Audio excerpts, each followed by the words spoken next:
ఆంధ్రప్రదేశ్ రాష్ట్ర వ్యాప్తంగా ఉన్నటువంటి ప్రజలందరికీ కూడా ఇప్పుడిప్పుడే ఊహించని శుభవార్త అయితే మన యొక్క రాష్ట్ర ముఖ్యమంత్రి నారా చంద్రబాబు నాయుడు గారు అందించారండి.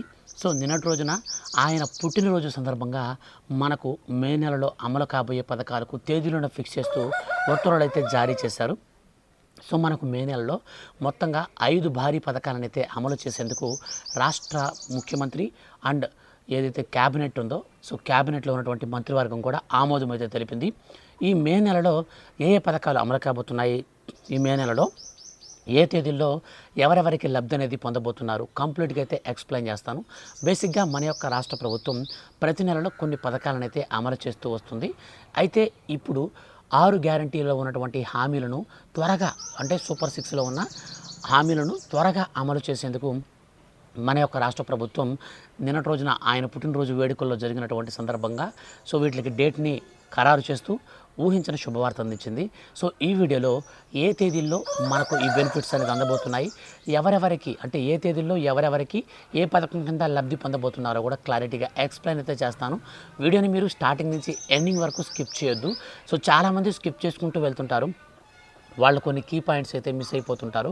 సో అట్లాంటప్పుడు ఈ యొక్క పథకాలకు సంబంధించినటువంటి బెనిఫిట్ కూడా వాళ్ళు లాస్ అయ్యేటువంటి అవకాశం ఉంటుంది. కాబట్టి మీరు దయచేసి వీడియోని స్కిప్ చేయొద్దు, స్టార్టింగ్ నుంచి ఎండింగ్ వరకు కంప్లీట్గా అయితే వీడియోని చూడండి. ఈ వీడియో కింద ఉన్నటువంటి బ్లాక్ కలర్ సబ్స్క్రైబ్ బటన్ని క్లిక్ చేసి పక్కనే వచ్చే బెల్ సింబల్ని ఆల్ పైన ట్యాప్ చేసినట్లయితే ఏ చిన్న అప్డేట్ వచ్చినా సరే మిస్ కాకుండా అందరికంటే ముందుగా మీరు ఈజీగా తెలుసుకోవచ్చు ఏ చిన్న అప్డేట్ వచ్చినా. అలాగే ఈ వీడియోని మీరు లైక్ చేసి మీ యొక్క ఫ్రెండ్స్ అండ్ ఫ్యామిలీస్ అందరికి కూడా షేర్ అయితే చేయండి. ఇక లేట్ చేయకుండా మనం టాపిక్ని స్టార్ట్ చేద్దాం. ఫ్రెండ్స్, మన యొక్క ఆంధ్రప్రదేశ్ రాష్ట్ర ముఖ్యమంత్రి ఆయన పుట్టినరోజు సందర్భంగా ఊహించని శుభవార్త అయితే ఆంధ్రప్రదేశ్ రాష్ట్ర ప్రజలకైతే అందించారు. మన యొక్క రాష్ట్ర వ్యాప్తంగా ఉన్నటువంటి రేషన్ కార్డు కలిగినటువంటి కుటుంబాలకు సంక్షేమ పథకాలను అందిస్తామని రాష్ట్ర ముఖ్యమంత్రి నారా చంద్రబాబు నాయుడు గారు సూపర్ 6 హామీలను అయితే మనకు ఎలక్షన్స్లో భాగంగా అయితే అందించారు. ఈ ఎలక్షన్స్లో భాగంగా తీసుకొచ్చినటువంటి 6 పథకాలు ఏవైతే ఉన్నాయో వీటితో పాటు కొన్ని అదనంగా అయితే చేర్చారన్నమాట. సో మొత్తంగా అదనంగా చేర్చిన ఈ 6 గ్యారంటీ హామీలను కూడా సరిగా అమలు చేయడం లేదని ప్రభుత్వం పైన విమర్శ వస్తున్నటువంటి నేపథ్యంలో ఆయన పుట్టినరోజు రోజున కీలక నిర్ణయం తీసుకొని ఊహించని శుభవార్త అయితే తెలుగు ప్రజలందరికీ కూడా అందివ్వడం జరిగింది. సో వాటిలో భాగంగానే మనకు మే నెలలో కొన్ని సంక్షేమ పథకాలను అయితే అమలు చేస్తుంది మన యొక్క రాష్ట్ర ప్రభుత్వం. ఈ సంక్షేమ పథకాలు మనకు ఎలా అమలు చేస్తున్నారు, ఎవరెవరికి వస్తాయి అన్న విషయంలో పూర్తిగా మనం 1 by 1 చూసుకున్నట్లయితే మొట్టమొదటిగా మనకు మే 1వ తారీఖున అమలు కావాల్సినటువంటి పథకాన్ని ఏప్రిల్ 30కి అయితే మార్చారన్నమాట. సో ఎందుకు ఇలాగా మార్చారు అన్నట్లయితే బేసిక్గా మన యొక్క రాష్ట్ర ప్రభుత్వం మనకు ప్రతి నెల 1వ తారీఖున పెన్షన్ అయితే పంపిణీ చేస్తుంది. 63,84,000 మందికి మొత్తంగా రాష్ట్ర వ్యాప్తంగా ఉన్నటువంటి పెన్షన్దారులకి ప్రతి నెల 1వ తారీఖున పెన్షన్ పంపిణీ జరుగుతుంది. ఈ పెన్షన్ పంపిణీలో భాగంగా మన యొక్క రాష్ట్ర ప్రభుత్వం 1వ తేదీ నుంచి మనకు 3 రోజుల్లోపు కంప్లీట్గా పెన్షన్ అయితే పంపిస్తారు. 4వ తేదీ కానీ లేదా 5వ తేదీ కానీ ప్రభుత్వానికి డబ్బులు అనేది సెర్ఫ్కి తిరిగి డీడీ రూపంలో ఆయా సచివాలయాలలో మిగిలినటువంటి పెన్షన్ అమౌంట్ అంతా కూడా తిరిగి రిటర్న్ అయితే పంపించడం జరుగుతుంది. సో ఈ కార్యక్రమంలో భాగంగా మనకు పెన్షన్ అనేది ఎవరికైనా 1వ తారీఖున పెన్షన్ కనుక పంపిణీ చేయడం కోసం సెలవు కనుక వచ్చినట్లయితే అటువంటి వారికి నేరుగా మనకు దానికి ముందు నెలలోనే డబ్బులు అయితే పంపిణీ చేస్తారు. ఈ విషయం మనందరికీ తెలిసిందే. అనగా మే 1వ తారీఖున కార్మికుల దినోత్సవం అయితే ఉంటుంది. సో మేడే 1 అంటే మే 1వ తారీఖున కార్మికులందరికీ సెలవు దినం. సో అది ఏ పని చేసినా ఏ రంగంలో చేసినా అది సెలవు దినం. కాబట్టి మన యొక్క రాష్ట్ర ప్రభుత్వం మే కంటే 1వ తారీఖు కంటే ముందుగానే ఏప్రిల్ నెల నెలాఖరులో మనకు డబ్బులు అయితే పెన్షన్ పంపిణీ అమౌంట్ ఉంటుంది. తర్వాత మే 2వ తారీఖున ఉంటుంది. సో మే 1వ తారీఖున పెన్షన్ పంపిణీ ఉండదు. సో మనకు ఏప్రిల్ 30వ తారీఖునైతే పెన్షన్ పంపిణీ చేస్తారు. తర్వాత వచ్చేసి మనకు మే 1వ తారీఖున పెన్షన్ పంపిణీ ఉండదు, కానీ 2వ తారీఖున పెన్షన్ పంపిణీ చేస్తారు. కాబట్టి అందరూ కూడా సకాలంలో వచ్చి పెన్షన్లు అయితే తీసుకోండి. సో తర్వాత వచ్చేసి మనకు ఈ పెన్షన్ల కార్యక్రమం అనేది అయిపోయిన తర్వాత అమలు కాబోయే పథకం వచ్చేసి మనకు మే నెల 1వ తారీఖు నుంచి రేషన్ పంపిణీ కార్యక్రమం స్టార్ట్ అవుతుంది. సో రేషన్ మాత్రం ఎటువంటి అభ్యంతరం లేదు, రేషన్కి అయితే ఈజీగా మనకు వర్క్ అయితే అవుతుందన్నమాట. సో మే 1వ తారీఖున రేషన్ పంపిణీలో భాగంగా అర్హత కలిగినటువంటి రేషన్ కార్డు లబ్ధిదారులందరికీ ఈసారి మనకు బియ్యంతో పాటు పంచదార, కందిపప్పు, అలాగే గోధుమలు, అలాగే రాగులు, జొన్నలు, సో ఈ 5 రకాల ఐటమ్స్తో పాటు నూనెను కూడా పంపిణీ చేయాలని రాష్ట్ర ప్రభుత్వం మనకు తీర్మానించిందనమాట. అయితే కొన్ని ప్రాంతాలలో ఇది త్వరగా అయితే ఇంప్లిమెంట్ కాదు. సో కానీ కొన్ని ప్రాంతాలలో మాత్రం పక్కాగా అయితే ఈ యొక్క సరుకులన్నీ కూడా అయితే పంపిణీ అయితే చేయడం జరుగుతుంది. ఇక మనకు దీంతో పాటుగా ఈ రేషన్ బియ్యంతో పాటుగా మనకు గడిచినటువంటి ఏప్రిల్ మాసంలో 3 నెలల రేషన్ ఎవరైతే తీసుకోలేదో సో వారందరికీ మే, జూన్ ఈ 2 నెలల రేషన్ని తిరిగి అయితే పంపిణీ చేస్తారు. టెన్షన్ పడాల్సిన పని లేదు. మీరు వెళ్ళండి, మీరు 2 నెలల రేషన్ ఇస్తున్నారా లేదని కనుక్కోండి డీలర్ని. సో మేము 1 నెల రేషనే ఇస్తున్నాం ప్రస్తుతానికి అని చెప్పారనుకోండి, మీకు 1 నెల రేషన్ తీసుకోండి, నెక్స్ట్ మంత్ వెళ్ళి మళ్ళీ సెకండ్ నెల రేషన్ కూడా మీరు తీసుకోండి. అంతేగాని వాళ్ళు తొందర పెట్టాల్సిన పని లేదు. అందరికీ కూడా కేంద్ర ప్రభుత్వం నుంచి ఏంటంటే రేషన్ కార్డు కలిగి ఉంటే 3 నెలల రేషన్ని ఒకేసారి తీసుకోండి అని చెప్పేసి ఆర్డర్స్ అయితే వచ్చాయి. కొన్ని రేషన్ షాపుల్లో మాత్రం పంపిణీ అయితే చేయట్లేదు. సో మీ రేషన్ షాప్లో 3 నెలల రేషన్ అనేది ఒకేసారి ఇచ్చారా, లేకపోతే ఏ నెలకు ఆ నెల ఇస్తామన్నారా, కింద కామెంట్ సెక్షన్లో కొడితే నోట్ అయితే చేయండి. సో నేను కూడా తెలుసుకుంటాను. ఇక తర్వాత వచ్చేసి మనకు అమలు కాబోయే పథకం వచ్చేసి మనకు ఎవరైతే చేనేత కార్మికులు ఉన్నారో ఈ చేనేత కార్మికులకు పవర్లూమ్ కార్మికుల కోసం ఫ్రీ కరెంటు పథకాన్ని అయితే కరాఖండిగా అమలు చేయాలని ఆదేశాలు అయితే జారీ చేశారు. సో ఇది మనకు ఏప్రిల్లో అయితే మనకు షురూ చేశారు, కానీ మనకు మే నెల నుంచి అయితే అమల్లోకి రాబోతుంది. మే నెల కరెంటు బిల్లులు కట్టే వారికి ఈ యొక్క గుడ్ న్యూస్ అయితే మాత్రం పొందొచ్చు. ముఖ్యంగా చేనేత కార్మికులకు 200 యూనిట్ల వరకు కరెంట్ అయితే ఫ్రీగా వాడుకోవచ్చు వాళ్ళు. అండ్ మనకు నెక్స్ట్ అప్డేట్ వచ్చేసి పవర్లూమ్ యూనిట్లకైతే మనకు అంటే చేనేత కార్మికులకే పవర్లూమ్ గానైతే 500 యూనిట్ల వరకు ఫ్రీగా వాడుకోవచ్చు. సో ఏదైనా సరే నివాసి అంటే ఆంధ్రప్రదేశ్ రాష్ట్ర నివాసి అయి ఉండి గుర్తింపు కార్డు కలిగి ఉండాలి, ఆధార్ కార్డు, కరెంటు బిల్లు, చేనేత సర్టిఫికేటు అవి కనుక మనకు ఉన్నట్లయితే ఆటోమేటిక్గా మనకి ఈ స్కీమ్ అనేది వర్తిస్తుందన్నమాట. సో తర్వాత వచ్చేసి మన యొక్క రాష్ట్ర వ్యాప్తంగా ఉన్నటువంటి ప్రజలందరికీ కూడా అమలు కాబోయేటువంటి పథకం విషయానికి వచ్చినట్లయితే మన యొక్క రాష్ట్ర వ్యాప్తంగా ఎవరైతే మహిళలు ఉన్నారో సో అటువంటి మహిళలందరికీ కూడా తల్లికి వందనకు సంబంధించినటువంటి రిజిస్ట్రేషన్స్ అయితే మనకు త్వరగా ప్రారంభమైతే అవుతాయి. సో కొత్తగా ఎవరైతే తల్లికి వందనం పథకానికి అర్హత సాధించాలి అనుకుంటారో అటువంటి వారందరికీ మన యొక్క రాష్ట్ర ప్రభుత్వం మే నెలలో వాళ్ళకి సంబంధించినటువంటి డేటా అయితే మనకు 6 స్టెప్ వ్యాలిడేషన్ అయితే మనకు స్టార్ట్ అవుతుంది. ఈ 6 స్టెప్ వ్యాలిడేషన్ అంటే ఏమిటంటే మన యొక్క రాష్ట్ర ప్రభుత్వం ఒక పథకాన్ని అమలు చేయడం కోసం 6 అంచెల అంటే 6 దశల వారికి వెరిఫికేషన్ ప్రక్రియ అయితే స్టార్ట్ చేస్తుందన్నమాట.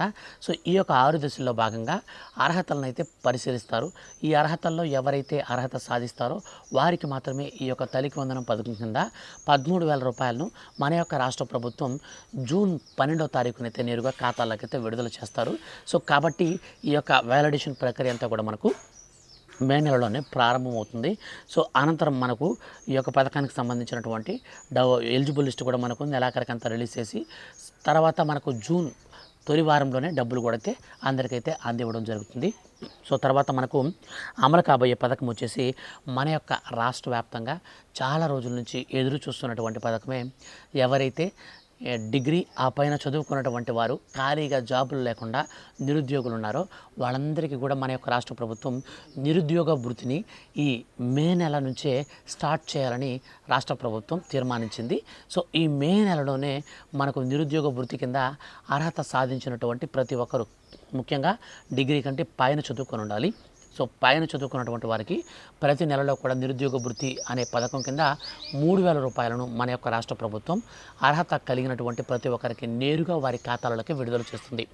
ఇది మే నెలలో మనకు ఒక భారీ బహిరంగ సభ అనేది ఏర్పాటు చేసి అనంతరం నిరుద్యోగులకు కొంతమందిని పిలిచి సో వారందరికీ కూడా ఈ యొక్క చెక్కులు అనేది పంపిణీ చేసి అక్కడ ప్రారంభిస్తారు ముఖ్యమంత్రి గారు. అనంతరం నేరుగా అర్హుల ఖాతాలలోకి ఈ 3,000 రూపాయలని అయితే నేరుగా కంప్యూటర్లో బటన్ నొక్కి ఎవ్రీ మంత్ అయితే మనకు రిలీజ్ అయితే చేయడం జరుగుతుంది.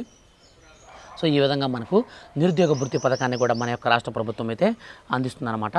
సో అనంతరం మనకు వచ్చేసి మన యొక్క రాష్ట్ర వ్యాప్తంగా ఉన్నటువంటి ముఖ్యంగా రేషన్ కార్డు లబ్ధిదారులందరికీ ఇళ్ల కోసం ఎదురు చూసే వారికి, అంటే ఇంటి స్థలం లేకుండా, ఇల్లు లేకుండా, రెండు ఎవరికైతే లేకుండా ఉంటాయో వాళ్ళకి 3 సెంట్ల ఇంటి స్థలం గ్రామీణ ప్రాంతాలలో కేటాయించి, అలాగే పట్టణ ప్రాంతాలలో 2 సెంట్ల ఇంటి స్థలం అనేది కేటాయించి వారికి ఇండ్లు కట్టుకోవడానికి 2,39,000 రూపాయలను ప్రధానమంత్రి ఆవాస్ యోజన పథకం కింద నేరుగా లబ్ధిదారులకు అందించే పథకాన్ని మరోసారి శ్రీకారం అయితే చుట్టబోతున్నారు. సో గతంలో మనకు 3 లక్షల ఇళ్ల వరకు ఉగాది నాడు అయితే ప్రారంభించామని చెప్పేసి టిట్కో భవనాలను అయితే ప్రారంభించారు.